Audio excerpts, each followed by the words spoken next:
Ruben Amorim dropped Man United star for Manchester derby in first show of authority. Alejandro Garnacho has fallen foul of Ruben Amorim in the past and left the Manchester United boss unimpressed against Nottingham Forest as he was accused of trying too much. Manchester United boss Ruben Amorim pointed the finger at Alejandro Garnacho again following his under-par display against Nottingham Forest, just months after dropping him for the Manchester derby in December over his attitude. The Argentine started the 1-0 defeat at the City ground but was wasteful in front of goal and failed to make an impact. Garnacho blazed over the bar a number of times and frustrated fans, but still played the full 90 minutes as United struggled to find the cutting edge against Nuno Espirito Santo's men.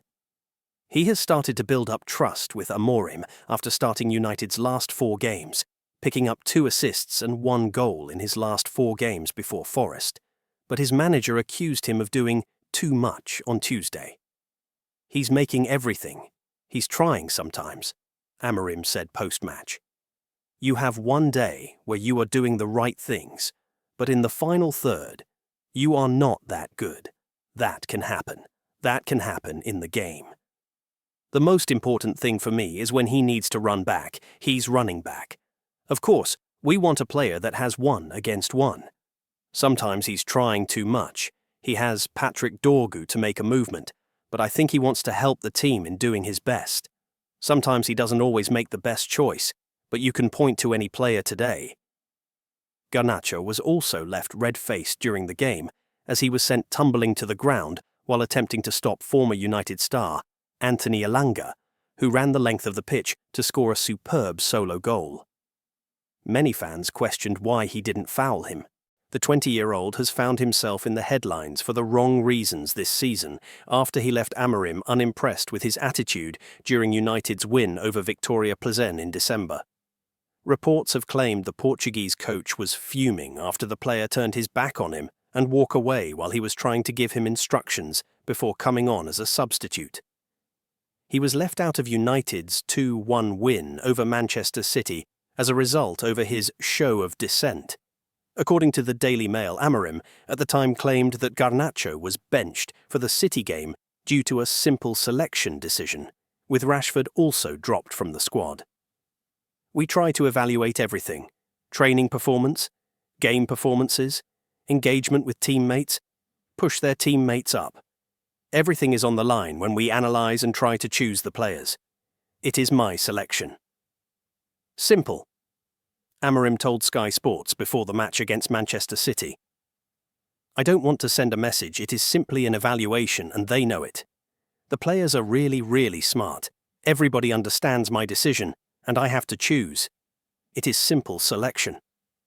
Of course the context is difficult because we have to win games and we have a difficult situation now.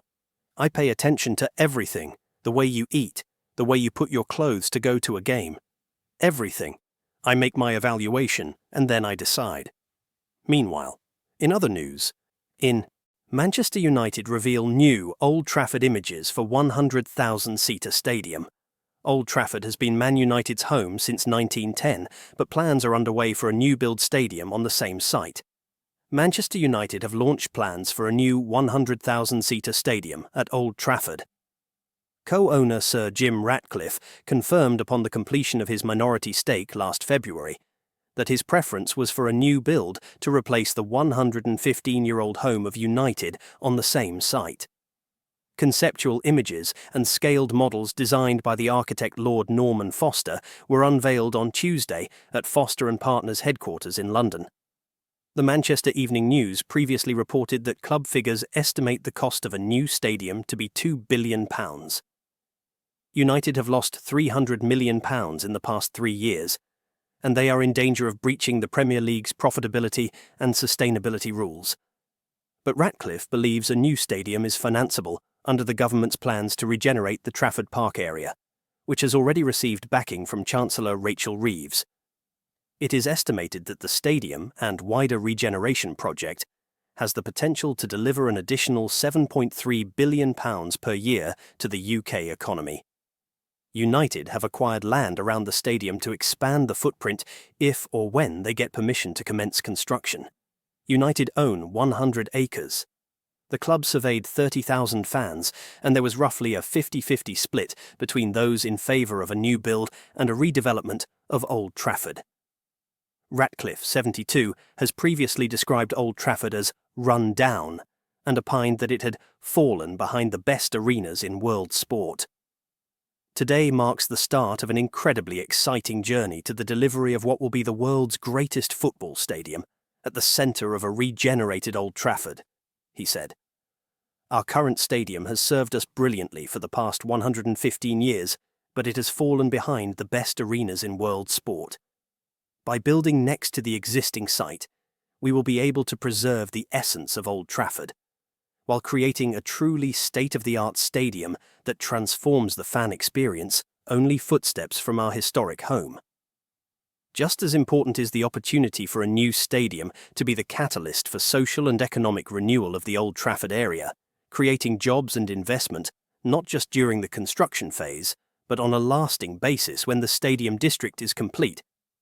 The government has identified infrastructure investment as a strategic priority, particularly in the north of England, and we are proud to be supporting that mission with this project of national as well as local significance. Lord Foster, a Mancunian and a United fan, said designing a new Old Trafford is one of the most exciting projects in the world today, and build the area as a mixed-use miniature city of the future. It all starts with the fans' experience, bringing them closer than ever to the pitch and acoustically cultivating a huge roar. The stadium is contained by a vast umbrella, harvesting energy and rainwater, and sheltering a new public plaza that is twice the size of Trafalgar Square. The outward-looking stadium will be the beating heart of a new sustainable district, which is completely walkable, served by public transport, and endowed by nature.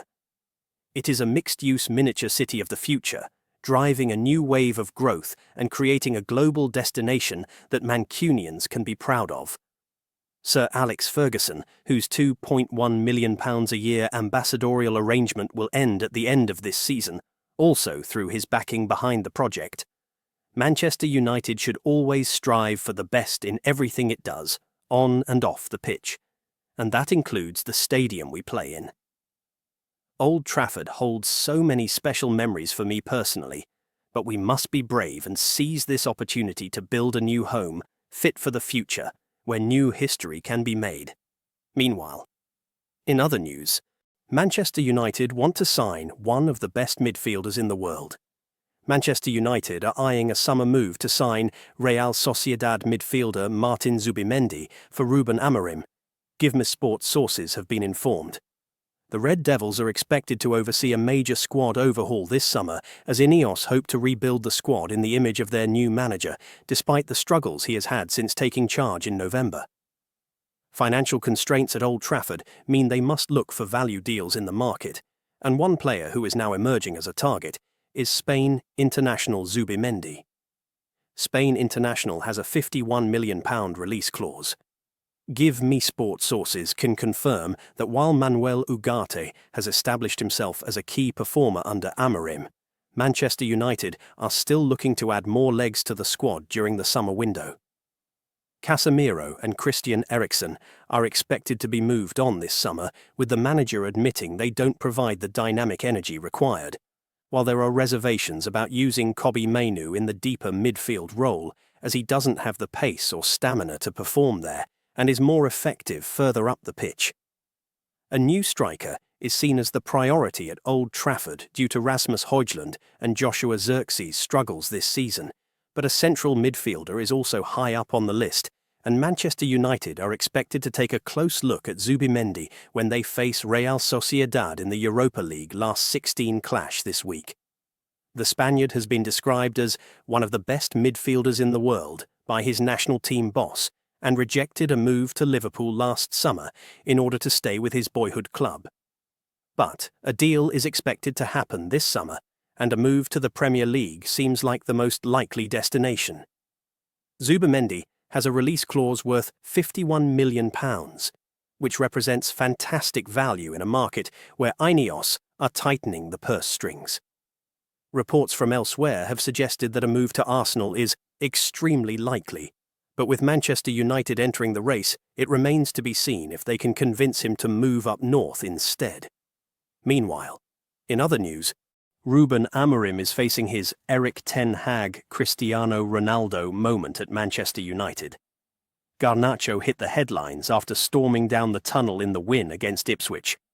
Alejandro Garnacho stormed down the tunnel after being substituted before half-time against Ipswich last night. The Argentine international was sacrificed for Noussair Mazraoui on the 45th minute, as Ruben Amorim wanted to bring on a defensive option after Patrick Dorgu's red card. United fans will know that this is not the first time one of their attacking stars has stormed down the tunnel in a strop before the full-time whistle. Cristiano Ronaldo infamously left Old Trafford early after Erik ten Hag refused to bring him on against Tottenham 2 seasons ago. Ruben Amorim is now facing his own Erik ten Hag Cristiano Ronaldo moment with his 20-year-old star. Can he take a leaf out of the former United manager's book when dealing with Garnacho? Ronaldo only appeared 4 more times for United after his touchline tantrum. The all-time great had a fractious relationship from the off with ten Hag, but it was the game against Spurs where things first boiled over publicly. The Dutchman sanctioned Ronaldo by dropping him for the next United game away at Chelsea. Amorim, who has previously left players including Garnacho out of his squad due to discipline issues, could employ a similar tactic to his predecessor. "Was cold and wet, maybe," Amorim said when asked about Garnacho's actions. "The thinking was that we played more in 5-3-1. I know that's a risk because we take the only player now that has 1-against-1 and pace. What I am saying is, I'm going to talk with Garnacho about that. I will talk about that if you want in the next press conference." Ten Hag seemingly ruled the United dressing room with an iron fist. Dropping Ronaldo after his incident was the first instances of him stamping down his authority on his squad. Even though Ronaldo did play for Ten Hag again, and even captained the side in his last appearance for the club in a 3-1 loss at Villa Park, the relationship between the two had broken down after the Tottenham game. Garnacho was dropped against Manchester City, along with Marcus Rashford in December, and was linked with a move to Chelsea last Moncht, although his desire was to remain at Old Trafford. It would not be a surprise if Amorim was to leave Garnacho out of his starting line-up for Sunday's FA Cup tie against Fulham, or potentially even the squad entirely. "I love to score goals." Chido Obi gives first interview since signing for Manchester United. Manchester United take on Arsenal in the FA Youth Cup quarter-finals on Friday, and Chido Obi could be involved in the game. Chido Obi said he loves to score goals in his first interview with Manchester United's club media. Obi completed a move to United from Arsenal in the summer, and he was given his first team debut by Ruben Amorim against Tottenham Hotspur in the Premier League earlier this month. Obi made another appearance from the bench at Goodison Park last weekend, and was included in the senior squad again when Ipswich Town visited Old Trafford on Wednesday night. There has been excitement building around Obi since his arrival from Arsenal, and United have finally published a snippet of an interview with the young striker on their club website. The under-18s take on Arsenal in the FA Youth Cup quarter-finals on Friday, and United have published a 7-minute video documenting how they reached that stage of competition. There is a snippet of Obi after scoring a hat-trick against Chelsea, and he said, "I love to score goals, and I love to help the team to win in this big competition, so, yeah, it's really good." That is the first time footage of Obi speaking has been shared by United's in-house media, although the 17-year-old did reply good when he was asked about his cameo against Everton by the Manchester Evening News as he walked through the Goodison Park mix zone on Saturday. U18 boss Adam Lawrence praised Obi after the Chelsea victory and said, "It was a really good night for both of the goal scorers, Obi and Scanlon. I thought the two of them had really good performances on the whole, aside from the goals. Obviously, Chido's a natural goal scorer. He wants to score goals and get himself into those positions, but I was really pleased with him just in terms of his link-up play, not just stretching and running in behind, but recognizing when to show into feet, how to use his body to shield the ball, and when to bring others into play." Lawrence continued, "It was a real team effort. When you come into these games, there's always some apprehension. You know it's about how you deal with it on the night, how you perform." Overall, I think you'd have to say we deserve the result and the victory. Like any tournament, you've got to take each game as it comes and there'll be different challenges within them. We've obviously overcome that tonight. We have a lot of respect for Chelsea as an academy. We know they have some really good individuals and a good squad. We've had a couple of really good games with them of late. When you get to this stage, there's going to be different questions posed of the group. But we rose to that. Every youth player remembers their Youth Cup experiences. We can't have it as the only benchmark for the players in terms of their youth team journey, but it can give the players some special memories. Knowing it was Arsenal away in the next round, hopefully to be played at the Emirates, was a nice carrot for us today. That'll be something we'll look forward to, and something for the boys to remember. The men will be at the Emirates to report on the U18's clash against Arsenal on Friday night. Meanwhile, in other news, it's not their game. Rio Ferdinand names 4 Man United stars who don't suit Ruben Amorim. Manchester United legend Rio Ferdinand has insisted that Joshua Zirkzee, Harry Maguire, Rasmus Højlund and Matthijs de Ligt are not dynamic or athletic enough to slot into Ruben Amorim's preferred style of play. Ferdinand spoke on TNT Sports after United beat Ipswich Town 3-2 at Old Trafford on Wednesday evening. The Red Devils started off terribly with Patrick Dorgu and Andre Onana getting involved in a calamitous mix-up which allowed Jadon Philogene to tap into an open goal. Amorim's men responded well, restoring parity as Sam Morsy turned in an excellent free-kick delivery from Bruno Fernandes. United would go on to take the lead courtesy of de Ligt, who scored from close range. The game threatened to be turned sour for United after Dorgu was given his marching orders for a reckless tackle on Omari Hutchinson, only for Philogene to equalise just moments afterwards. However, Maguire came up with the goods almost immediately after the break, heading in home Fernandes's corner. Despite being pleased with the result, Ferdinand admitted that the fans are yet to see what they expected when Amorim replaced Erik ten Hag in November last year. Ferdinand said on TNT Sports, "I think if we're being brutally honest, there hasn't been the progress that we all anticipated." Where he came from, how successful he had been, and the silverware he brought to Sporting, the anticipation of him coming was like, wow, what an opportunity we've got now with this young manager, and it hasn't transferred here. I sat with him the other day and you can see there's a desire, there's a work ethic behind the scenes, and he's nipping at everything to try and get this right and turn it around, but things haven't been smooth for him, and he hasn't managed to get it to where he wants to at this point in time. Ferdinand added, "I think he needs to just get to the end of the season, really regroup, and then start building again, building the team and coaching the team, because right now they've been stuttering along, and that's probably being polite."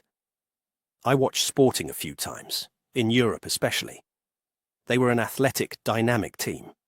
That was one of the staples of that team, the hallmarks of that good team that was winning things. He continued, "This team aren't a mobile, dynamic team. If you look through the heartbeat of this team, they have other qualities, but being physical, having the ability to overrun teams physically, they don't have that capacity."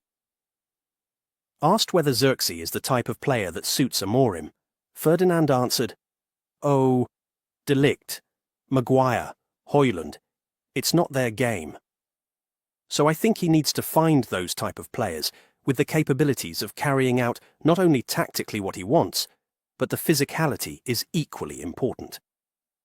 During the match, Ferdinand and Robbie Savage also tore into Onana, blaming him for not communicating with Dorgu in the build-up to Philogene's first strike.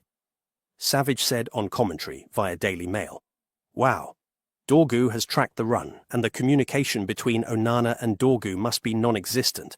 Credit to Jadon Philogene, the desire, he's onside. But I've got no idea why Onana is running out to that position. Dorgu has got it under control. No problem at all. He shouldn't come there, Onana. I might be completely wrong, but stay. The defender has got it under control, so stay in your 6-yard box. Credit to Philogene. What a start from Ipswich." Savage went on. "The defender has got it under control. I don't think there is a reason why Onana comes out there. You should be talking, lay it back to him on his right foot, and then he can clear it. I don't know why he's come. The defender is in control. Onana, stay in your goal. Ferdinand was equally critical, further stating, a terrible start. I don't think Dorgu, at any moment, looks up to see where Onana is. Onana doesn't need to come in. The fullback is in complete control, and he can just hold his ground and let him play it back to him. But Dorgu doesn't look. The awareness isn't there, and it's pounced on. Ipswich took a deserved lead for pouncing on that lack of communication. The result saw United climb up just 1 point, to 14th place in the Premier League table. The Reds are back in action on Sunday when they welcome Fulham to Old Trafford in the 5th round of the FA Cup. Kickoff is at 16:30 GMT. Subscribe for more inside updates.